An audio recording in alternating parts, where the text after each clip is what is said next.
Morning. I hope you all are keeping warm on this cold, blustery day. But anyway, we're going to continue on talking about common patterns when it comes to chemical reactions.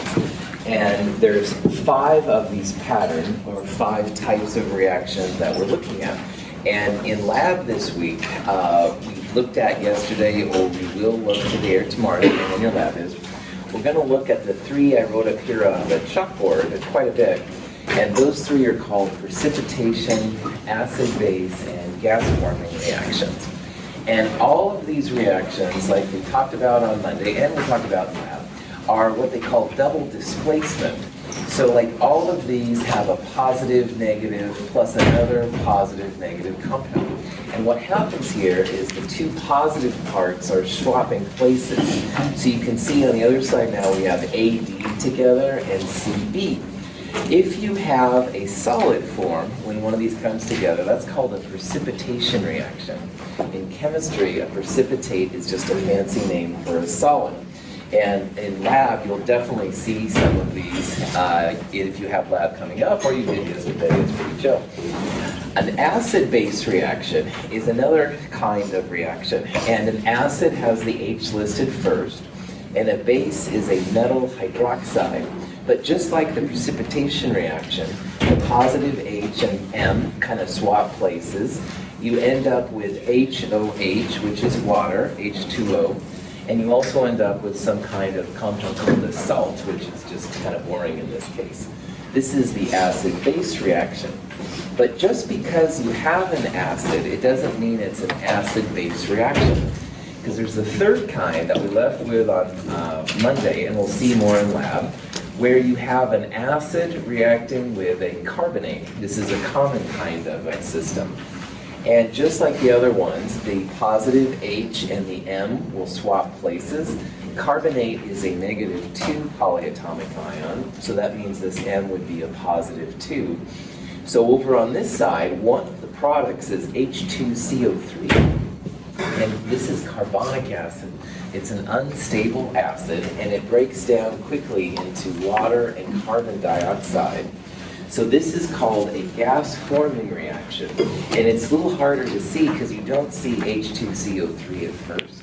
But if you see this H2CO3 as a product, please realize it will break down into carbon dioxide. And some of you saw bubbles yesterday, which was really cool. There's one more to look for, especially in lab, and that's ammonium hydroxide as a product. If you see NH4OH as a product, it's also going to break down into ammonia and water, and you will probably see little tiny bubbles with this one too. So these 3 types of reactions are all these double displacements, all right? Metals swapping places with other metals, or cations at least swapping places with other metals. Up here on the board, I have the 4th type of reaction, and this one now is a different kind of reaction. It's not where you're swapping things. And we've kind of talked about this a little bit, but I want to formalize what's happening. Every time you try to identify an organic compound, one of the things that often is done is you burn it, and you collect the CO2 and water, and you back calculate the formula. This is an example of a combustion reaction. And in a combustion reaction, which is like a burning reaction, all right, you take something organic, you add O2, that's another reactant, and your only products are CO2 and water. So like if you have a carbon and a hydrogen compound, you'll only have water and CO2. If this has oxygen as well, like the example in problem 10 in this problem set this week, same thing, that CHO compound burns an oxygen, and you still make water and carbon dioxide. And you can burn other things too. Oxygen is really great about burning. This is an example of a nitrogen compound, and if you burn it, it makes NO2. I just want to show up here that burning is actually something that's very useful in chemistry. It's not just for fun. No, sorry, it's a silly laugh, not necessary. You can actually do constructive things with burning besides just having a rush. Any questions on these guys? Okay.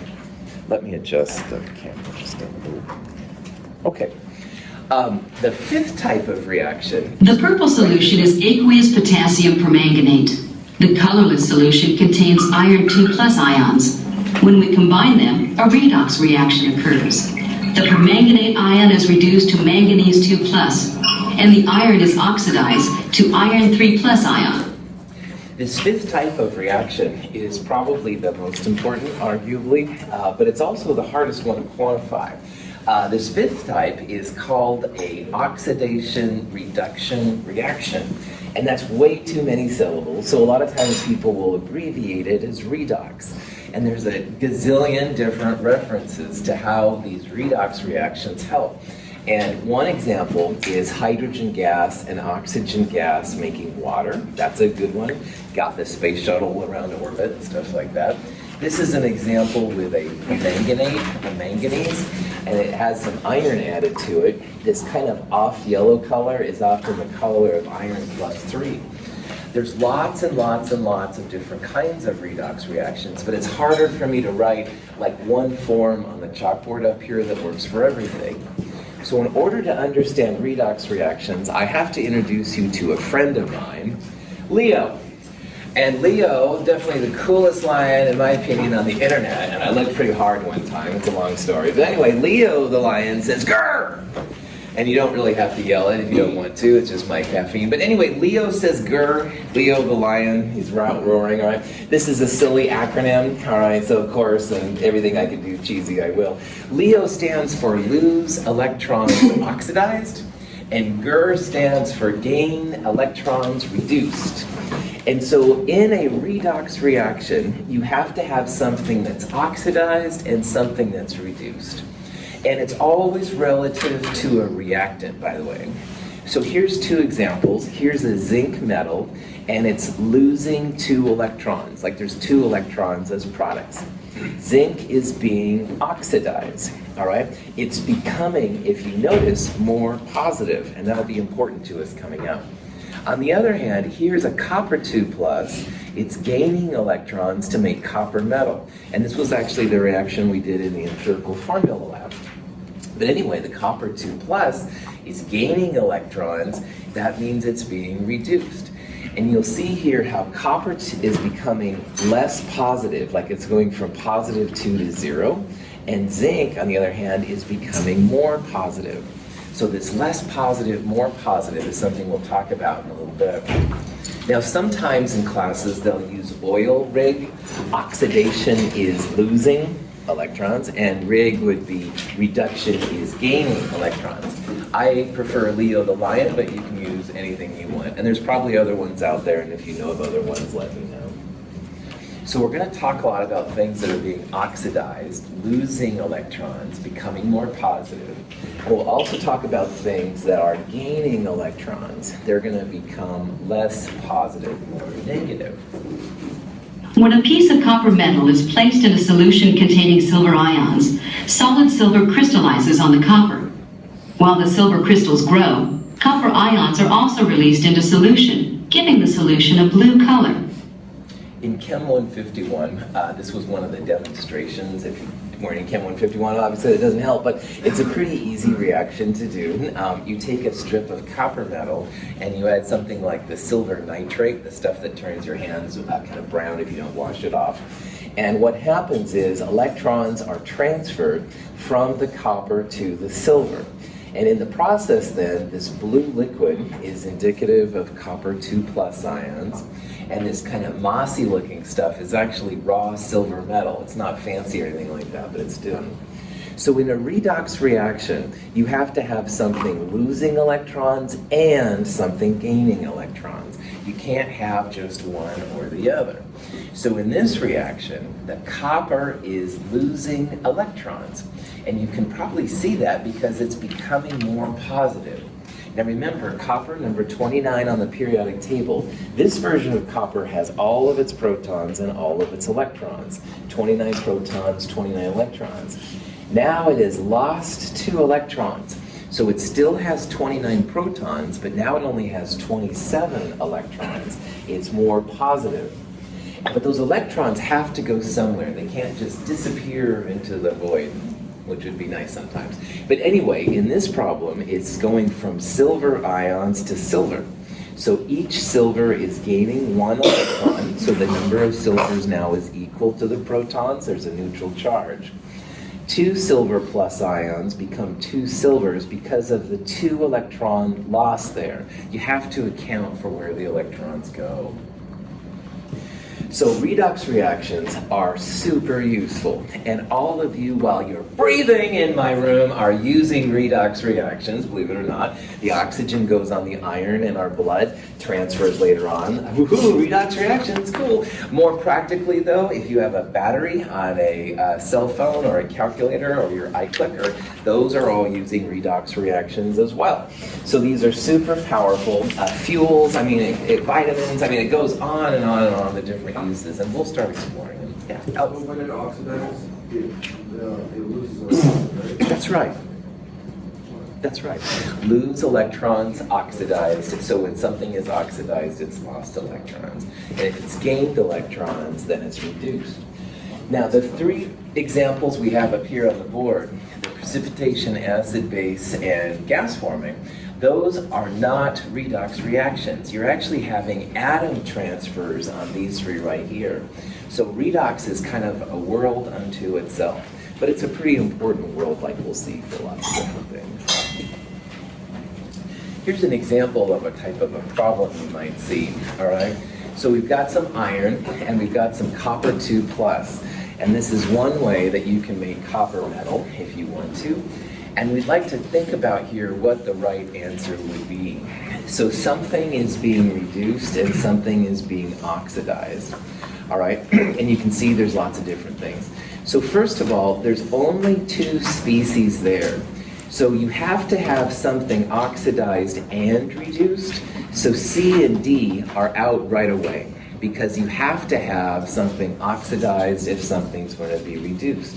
And you can probably see after a while at least that something is happening because iron is becoming more positive and the copper is becoming less positive. It's going to 0. So if iron here is going to iron plus 2, do you think the iron has lost electrons or gained electrons? Lost, all right, good. This is a good refresher. Electrons are negative, all right? If it was to gain electrons, like if iron was to gain an electron, it would become something like Fe minus 1. Or if it gained 2 electrons, it would become Fe minus 2. But you can see here the iron is becoming positive 2. So on the periodic table, iron there is number 26. This iron has 26 protons and 26 electrons. As a positive 2, it still has 26 protons, but now it only has 24 electrons. It's lost a couple of them. So the iron has lost electrons. It's becoming more positive. And if something has lost electrons, does that mean that it's oxidized or reduced? Oxidized. That's the Leo, lose electrons, oxidized. And then conversely, copper has to gain those electrons to become less positive, all right? It was missing 2 electrons and now it has them all. So in this case then, answer B would be correct, all right? The iron has lost electrons, it's becoming more positive. The copper is gaining those electrons, becoming less positive. Any questions? Little pesky electrons are so important in chemistry. Over here with the atom transfers, that's what's making the positives and the negatives stick together. In these reduction oxidation reactions, we're thinking about where they're going from one source to the other. So, all right. Oxidation rules will help you to see where electrons are coming from and where electrons are going. And sometimes you can just look at reactions and more positive on the product side than the reactant side means that it's being oxidized, and less positive means reduced. But these oxidation rules are great ways to tell how electrons are going. So here's an example with the manganese 4 oxide we used in last week's lab, and it's reacting with aluminum to make manganese and aluminum oxide. And if you look at this long enough, notice how aluminum is going from by itself to a compound, and the manganese 4 oxide is becoming pure manganese. If you see an element turning into a compound, or a compound turning into an element, that is definitely a redox reaction. If you wanted to know like how many electrons there are, that's where these rules pop in. So I'm just going to go through them fast. This is something you can look at later. But if you have a free element, like aluminum here or manganese, those always have oxidation numbers of 0. And that just reflects the fact that they have all their protons and all their electrons. And if you have an ionic compound, like a magnesium plus 2, the oxidation state is literally the charge.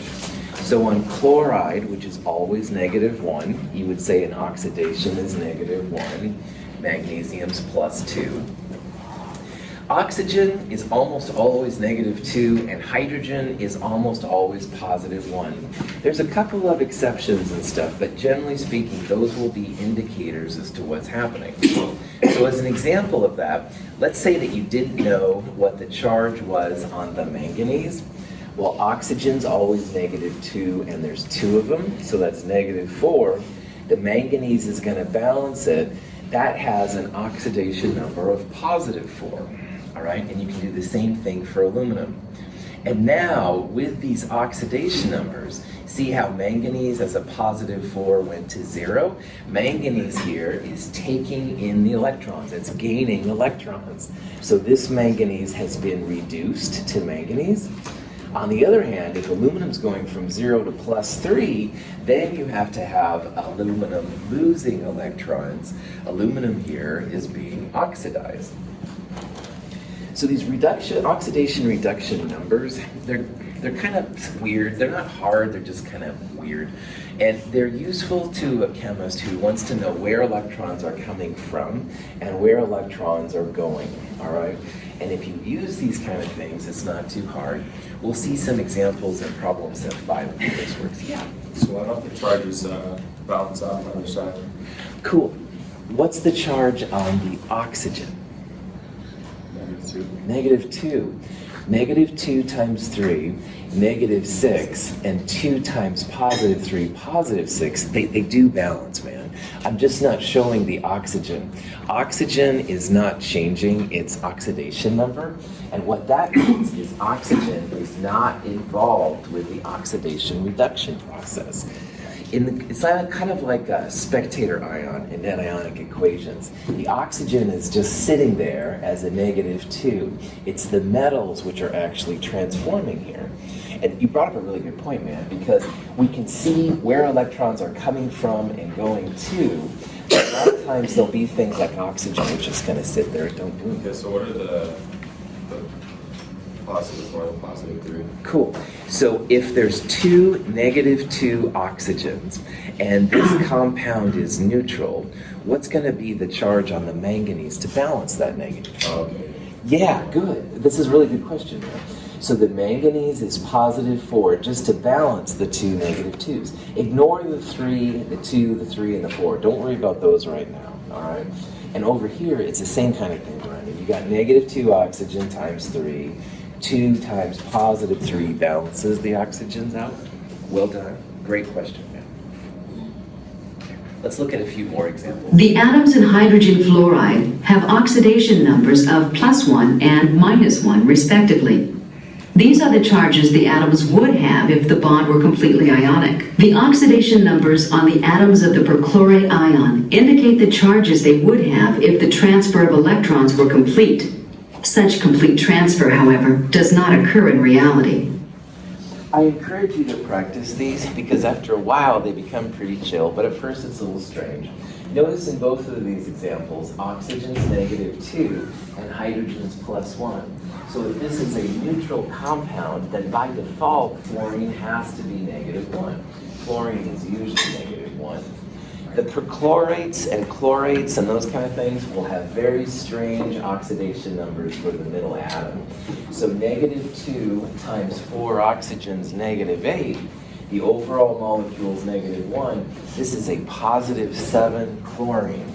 And that's what the charge would be if you could pull off those 4 -2 oxides. And to be honest, I don't think you could do that. But in this molecule, chlorine is much more positive. It would be a good source of something positive compared to the oxygens around it. So on the website and stuff, there's like online extra homework and there's handouts and stuff to practice oxidation numbers, and there's tutorials if you look on YouTube and stuff like that. They're a very useful way to figure out when electrons have been transferred and where they're coming from, stuff like that. Now, on a practical level, all right, these are really useful when it comes to batteries and your breathing and a whole bunch of different things.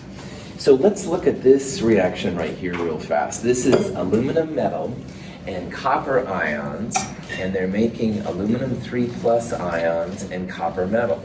And by the way, this is a net ionic reaction. I'm not showing the other counter ions, like maybe it would be nitrate or something like that.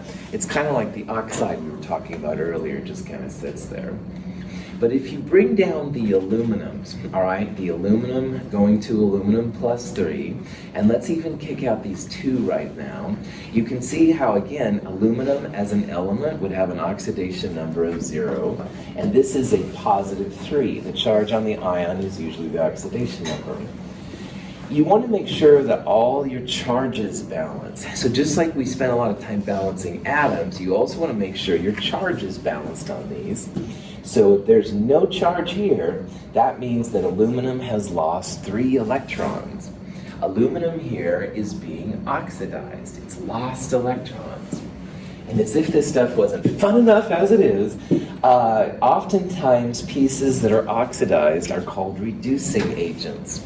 I've had fascinating discussions sometimes with the industrial technology people down in the cars, doing cars, and they're always in welding and stuff like that, and they're always talking about reducing, but they usually mean reducing agents, and as a chemist I have to like translate and stuff, but anyway, prop that back on, I guess. But anyway, if you hear reducing agent, that's just a fancy name for something that's been oxidized. Technically, like the aluminum here has been oxidized, and like we'll see, the copper's been reduced. The whole reducing agent is what you add into a chemical reaction, but that's a finicky definition and you don't need to worry about it. So punchline, oxidized and reducing agent, same thing.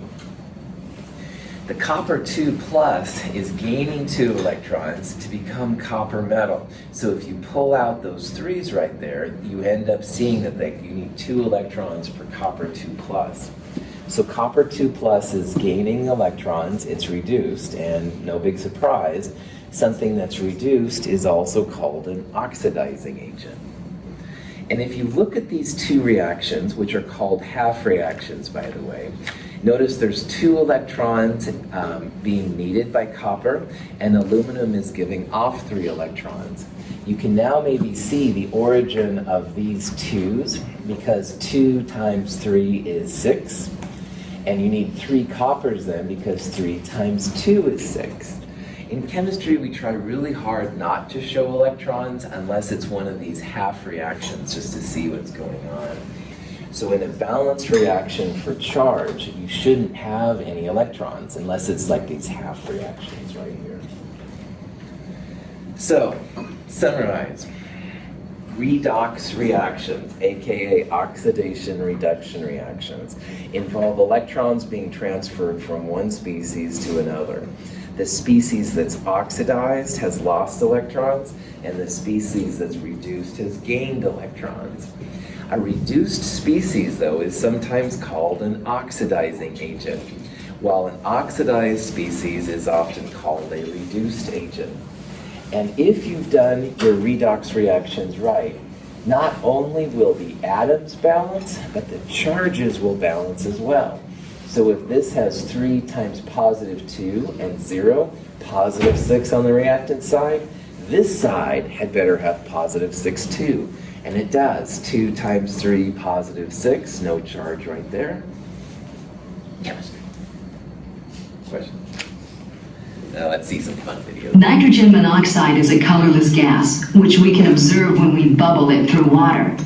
When When it contacts air and therefore oxygen, an oxidation-reduction reaction quickly converts it to nitrogen dioxide, a visible brown gas. When heated iron comes in contact with gaseous chlorine, a reaction immediately takes place, forming a dark brown solid, iron 3 chloride. This oxidation-reduction reaction involves a transfer of electrons from atoms of iron metal to atoms of chlorine, a halogen. Redox reactions happen across the spectrum of chemistry in ionic compounds and covalent compounds. This is forming nitrogen dioxide. This is forming an ionic iron 3 chloride. So it's all over the place. But again, this is where the utility comes in too. So your batteries and your breathing and a whole bunch of different things all use these redox reactions. We'll do more with redox reactions in Chem 223, but it's really important to point out here because, man, these are all around us. All right, you'll see more and more and stuff how they affect us and what's going on. So, all right, but now what we're going to do is change gears a little bit. When you have a solution, which is a solute and a solvent, you have to think about how much solute there is per solvent. And as an example of this, if you ever make something like Kool-Aid or orange juice from concentrate, all right, I always tend to like things kind of on the sweet side, so I don't add as much water, and you sip it, it makes your mouth go. Anyway, not more than you needed to know about me, but anyway, some people though don't like that sugary sweet rush, and I dig it, I totally understand, it's probably healthier, so they add more water. So I have a lot more sugary sweetness when I drink it, and some people have less sugary sweetness because they add more water. And in chemistry, this is really important because you might have a super concentrated acid solution that would burn on the other hand. On the other hand, you might have a really dilute acid that you could actually carefully put on your skin and wash off right away and it wouldn't hurt you and stuff like that. So we're going to introduce a really important type of unit for solutions, and it's called molarity. And molarity gets the symbol big M. And molarity will be moles of solute divided by liters of solution. Sometimes you'll see molarity in square brackets, and you'll see numbers like 3.0 big M. And that means 3.0 molar or something like that. And it's really useful when you're trying to make compounds happen. And in the stockroom, this is what they do a lot of. They make a lot of solutions, and they're trying to get to a desired molarity. To prepare a solution of known concentration, we must first weigh the solute. We need an accurate volumetric flask designed to hold 250 milliliters. We first add the solute to the empty flask. The flask is filled about halfway with water and mixed to dissolve the solute. We add water in stages. Combining all the solvent with the undissolved solute in one step can lead to inaccurate measurements. We mix again. The solution is prepared. This is how this person made a nickel 2 chloride solution. It came as a hydrate, but in water, the waters just dissolve into the solvent. And you can see what they did. They took 5 grams of this nickel 2 chloride hexahydrate, and they placed it in 250 milliliters of water solution. So let's calculate the molarity of this stuff. And molarity, once again, moles over liters, okay? So what we're gonna do is we're gonna turn this 5 grams into moles using the molar mass. And we're also gonna convert the milliliters into liters. Now it's really important that you know how many milliliters are in a liter, how many milliliters per liter. 1,000, well done. So this 1,000 number is going to be used a lot, all right? We're going to convert like milliliters to liters by dividing by 1,000. We'll do that quite a bit. So make sure you know 1,000 milliliters per liter. All right, so the moles, again, take the grams that you start with, 5.0 grams. This is the molar mass of NiCl2.6H2O. So you add up the nickel, the 2 chlorines, and the 6 waters, you get this number. You end up with this many, that many moles. And then the molarity is literally just moles divided by the liters. So you take the moles you have here, divide by 0.250 liters, to make sure it's in liters, to 3 sig figs, 0.0841. This is the molarity. And usually it's just listed like this. Sometimes you'll see it in square brackets once in a while like that. If you see this big M, just realize that's what it stands for. Do not use little m. In Chem 222, we're going to see that there's a little m and a big M, and we'll see that next term. But for right now, just make sure you use the big M for molarity. Yeah. So if we're working with meters, how do we state meters? How do you convert liters? No, meters. Meters? Yeah. Cool. So there's a conversion for meters cubed to liters. No, but like if there's molarity in meters, what do we write down for meters? Yes, isn't it? Meters is a little m, and that's for length. The other little m we're going to look for is a concentration like molarity. So you shouldn't have a length confused with a concentration. If you're curious, Caleb, or any of you, look up molality. Molality is what we'll talk about in Chem 222, and it's another kind of a concentration. But if you were measuring this chalkboard, you obviously would use moles per kilogram, which are what the units are, right? You would use like the length and stuff. So it's unfortunate that those units overlap. Again, I'm just a messenger, okay? But in theory, yeah, little m's could get confusing. So you have to be specific in what you're dealing with. Good. All right. If you have an ionic compound that dissolves well, and this is what we're talking about in lab as an example, copper 2 chloride. Chloride usually is very water soluble unless it's with silver, lead, or mercury. Copper is not one of those three, so it dissolves well. And it dissolves and it dissociates into the ions. So if an ionic compound with a metal and a nonmetal dissolves, you break it up into the positive and the negative piece. So this would be copper 2 plus and 2 chlorides because of the formula. And I bring this up again because if you make a solution of copper 2 chloride and you want to know how much chloride there is, like the concentration of chloride, that 2 to 1 is really important. So if our copper 2 chloride solution that we make is 0.30 moles per liter, the copper is 1 to 1 with copper 2 chloride. So copper 2 plus concentration would be the same as the copper 2 chloride, 0.30. But the chloride will be twice that number. There's 2 Cl's for every CuCl2, so you multiply the concentration by 2 in this case to get that value. If you're worried about the chloride in your solution, you've got to take into account the formula, the stoichiometry of the chloride. Because if you thought you were only adding 0.3 and you end up with 0.60 moles per liter chloride, sound effects not necessary. So let's say we have barium chloride. I give you a 0.12 molar barium chloride solution, and I want you to figure out the ion concentrations. So barium chloride dissolves really well in water. Chloride dissolves well unless it's silver, mercury, or lead, and barium's not one of those. So BaCl2 will dissolve, and because it's ionic, it's going to dissociate into the positive and negative. Barium is 1 to 1 with barium chloride, so the barium is no problem. But do you think that the chloride will also be 0.12? No, good. Chloride comes as 2 Cls per BaCl2. So when you have then the concentration, you want to multiply 0.12 by 2, you're going to have 0.24 molar barium.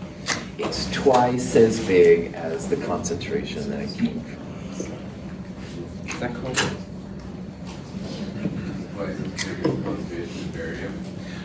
Twice as big as the concentration of barium. You're right, Joseph. That would be a cool way to say it. All right. In a reaction, you can figure out the moles of a solution if you know the volume and the concentration, the moles per liter molarity. Remember, big M is always moles per liter, and if your volume is in liters, then moles per liters times liters, the liters will cancel and you'll have just moles. So let's say that we had we wanted to make, a 0.0500 molar oxalic acid solution. Oxalic acid has some strange uses, but let's say we wanted to do that. And let's say that we needed about 250 milliliters of it. We can actually figure out how many grams of oxalic acid we need to add to make this amount of solution. And again, we're going to use the fact that moles equals molarities times volume. And you've got to convert milliliters to liters again before you do this. So if you figure out the liters, which would be 250 divided by 1,000, or 0.250 liters, you can multiply that by the moles per liter. Remember, big M just stands for moles per liter. The liters are gone. We need 0.0125 moles of oxalic acid in our solution. So if you realize that oxalic acid has this formula, H2C2O4, you can find the molar mass of the compound. If you do that, it's 90.00 grams per mole. So grams per mole times moles, 1.13. So if we're in the lab and we need 250 milliliters of 0.0500 molar solution, we're going to weigh out 1.13 grams on a scale. We'll place it in 250 milliliters of solution, stir it up. Bam. That 90 is just the mass of the 3L. That's right. Yeah, exactly, Greg. This number again is, it's 2 hydrogens plus 2 carbons plus 4 oxygens. That's right. So you use molarity and I guess volume, and then that got you molar mass. So molarity times volume is moles. And once you have this number, Joseph, then moles times the molar mass, which you can figure out from the formula right there. The moles times the molar mass will tell you how many grams you have. And you can weigh this out on a scale, place it at about 250 milliliters of water. So, good. Okay.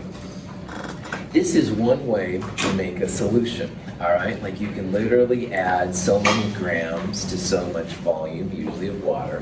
But there is another way called dilution. So To prepare our solution using the dilution method, we first obtain 2 milliliters of stock solution with a pipette.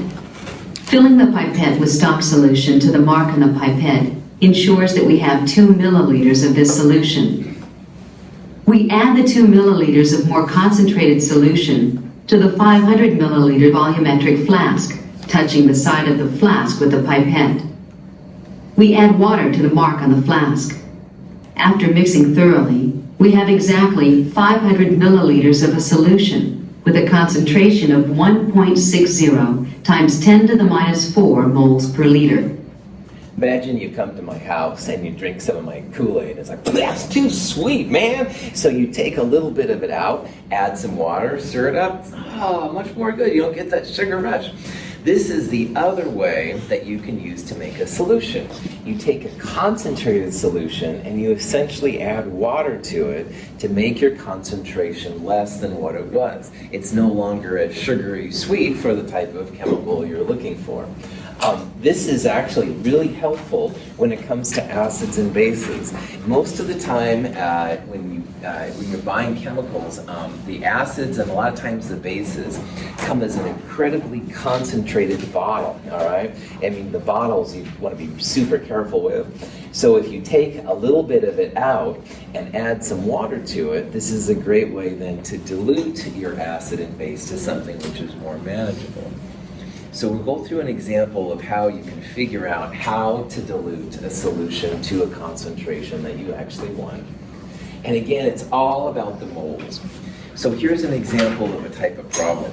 Let's say that you go to the stockroom and you want some 0.50 molar sodium hydroxide.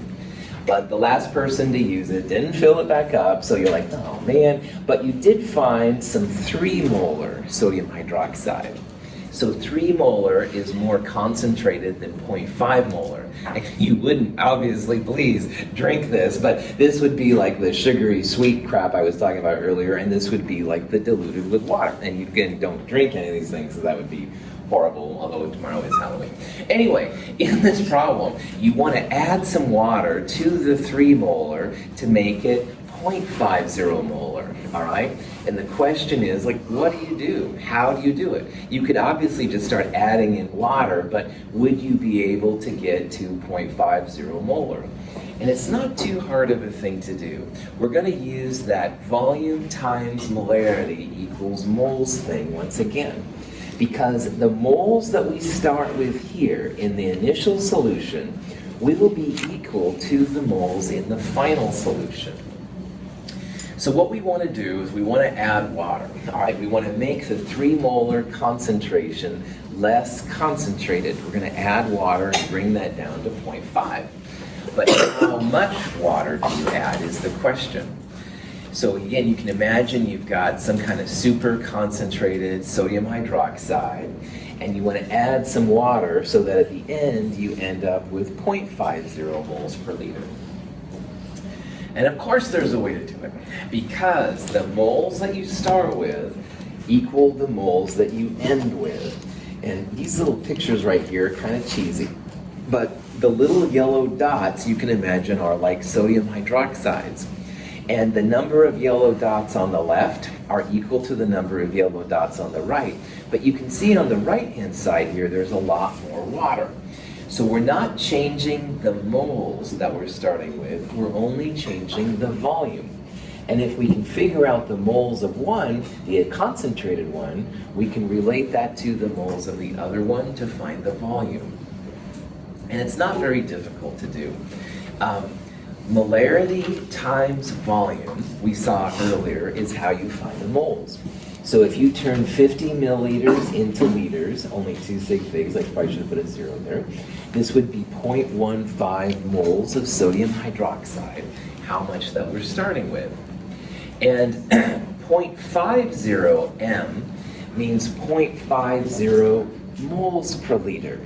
So if we have this many moles of sodium hydroxide, and this is 0.50 moles sodium hydroxide per liter, hopefully you can see we're going to factor label it moles of NaOH on the top, moles of NaOH on the bottom, and the liter will be the only thing left standing. Mathematically, 0.15 divided by 0.50 molar, or moles of NaOH on the top cancel moles of NaOH on the bottom. 0.30 liters is what you end up with. And if you multiply that by 1,000, it's 300 milliliters.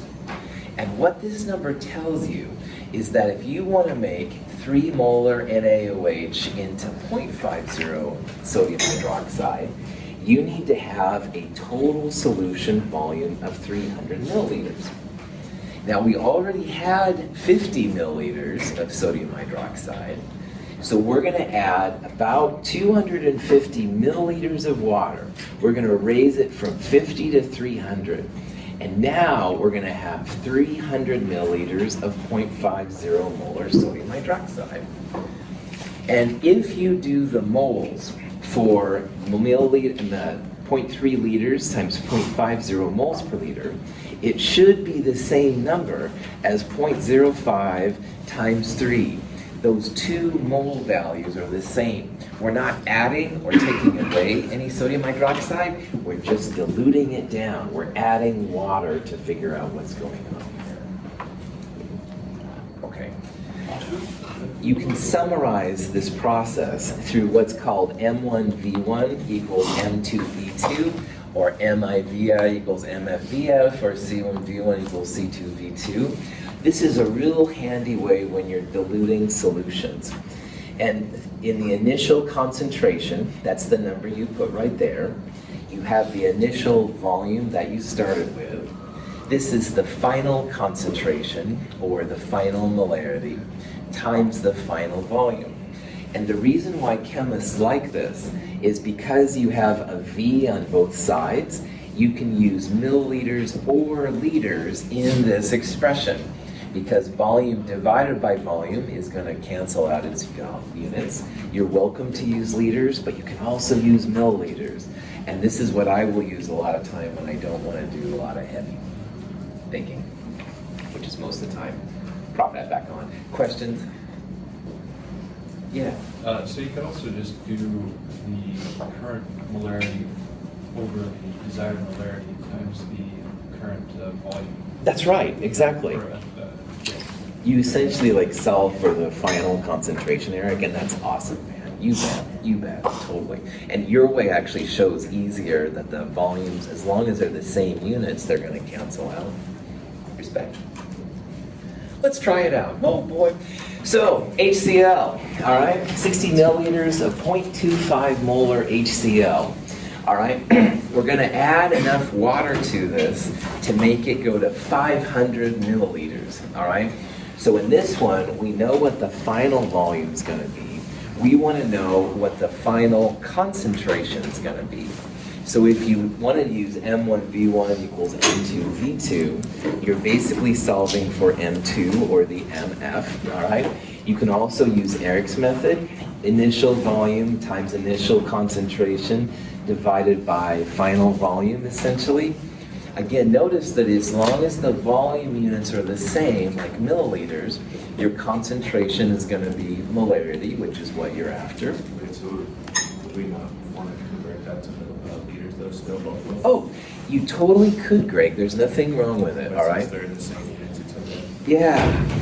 I'm trying to show you a trick up my sleeve, all right? So I'm going to harp a lot of times in this class, oh, gotta have liters. But, Greg, in this time, you really don't have to. As long as your V's are the same, whichever one you want to use, yeah, you can do it in anything you want now. Just make sure they're the same thing. That's just, yeah. So if you do the math, all right, you should get 0.030.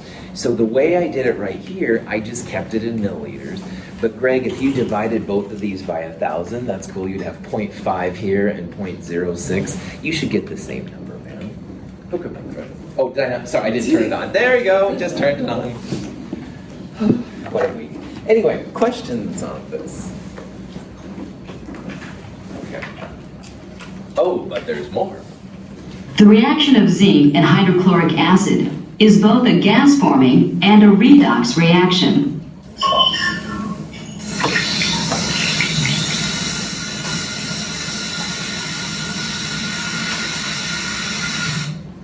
So in this problem, we've got some zinc, and we want to react it with hydrochloric acid. We're going to make some zinc chloride and also some hydrogen gas. So that bubbling right there was hydrogen gas.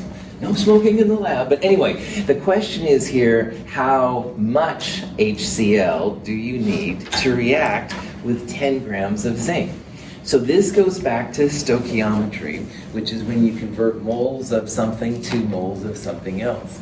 And in the last section, we went grams to moles to moles to grams a lot. This is going to be similar, but in this problem, we're going to take grams of zinc and turn it into moles of zinc. Moles of zinc will turn into moles of HCl using the reaction. And the new twist is once we have moles of HCl, we're going to divide by the concentration of HCl. We're going to divide by moles per liter, and it's going to give us a volume term. How much volume of HCl we're going to use to get to react with that much zinc. So this process, again, kind of similar to what we've done, but here we go. 10 grams of zinc, you got to turn them into moles. So this is a grams to moles conversion. This number is from the periodic table. We've got 0.153 moles of zinc here in this example. The next thing we're going to do is we're going to do the moles to moles part. So grams to moles, we're at the moles to moles. What's the relationship we're going to use between moles of zinc and HCl for this problem? 2 to 1, well done. You're going to use 2 moles of HCl for every 1 mole of zinc. And again, this isn't magic. This is coming from the equation, the balanced equation. So this is how many moles of HCl we're going to need. And in this example, 2.50 moles of HCl are given per liter of solution. So we're going to use this number we're essentially going to divide by the molarity of HCl to calculate the volume, 0.122 liters. So in this problem, it's going to take 0.122 liters, or 122 milliliters, in order to react with 10 grams of zinc. And if you had to get rid of the zinc, if it was a bad metal to have for some reason, which I don't know why, but anyway, you would want to add 122 milliliters of 2.50 molar HCl. Bam! Sound effects not necessary. Questions? Okay, this is a great place to stop. We'll do more of this on Friday. Have a wonderful evening.